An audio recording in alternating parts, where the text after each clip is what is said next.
დღეს 30 მარტს ზუსტად 159 წელი შესრულდა მას შემდეგ, რაც ამერიკის შეერთებულმა შტატებმა რუსეთის იმპერიისგან ალასკა შეიძინა. დღის რიცხვია 2. ზუსტად 2 ცენტი დაუჯდა ამერიკის შეერთებული შტატების ბიუჯეტს ალასკას 1 აკრი მიწა, ჯამში 7.2 მილიონი დოლარი.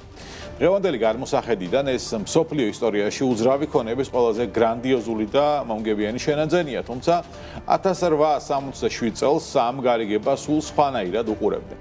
რატომ გაყიდა რუსეთმა ალასკა? ყირიმის ომში განცდილი მარცხის შემდეგ რუსეთის იმპერია ღრმა ფინანსურ კრიზისში იყო. ამასთან სანქტ-პეტერბურგში აცნობიერებდნენ, რომ ბრიტანეთის იმპერიასთან, რომელიც კანადას აკონტროლებდა, კონფლიქტის შემთხვევაში შორეული ალასკის დაცვას ფიზიკურად ვერ შეძლებდნენ. რუსეთმა ამჯობინა ტერიტორია ამერიკელებისთვის მიეყიდა მცირე ფასად, ვიდრე ის ბრიტანელების ხელში სრულად უფასოდ გადასულიყო. მიუხედავად ფანტასტიკური ფასისა, ამერიკის შეერთებული შტატების სახელმწიფო მდივნის უილიამ სიუარდის ამ ინიციატივას ამერიკული პრესა და საზოგადოება გამანადგურებელი კრიტიკით შეხვდა. გაზეთები ტერიტორიას სიუარდის მაცივარს, დათვების ფერმასა და ყინულის უდაბნოს უწოდებდნენ. კონგრესში შეთანხმების რატიფიცირებას დიდი წინააღმდეგობა დახვდა, რადგან ბევრი მიიჩნევდა, რომ სამოქალაქო ომის შემდგომ პერიოდში ბიუჯეტის ფულის ყინულებში გადაყრა ეკონომიკური თვითმკვლელობა იყო.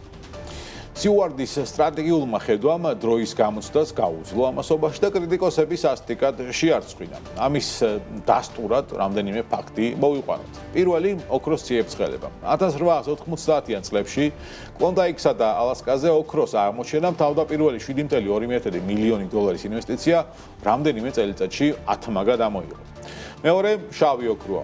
მე-20 საუკუნის მეორე ნახევარში ნავთობის უზარმაზარი საბადოების აღმოჩენამ ალასკა ამერიკის შეერთებული შტატების ენერგო დამოუკიდებლობის ერთ-ერთ მთავარ საყრდენად აქცია. და მესამე, გეოპოლიტიკური უპირატესობაა.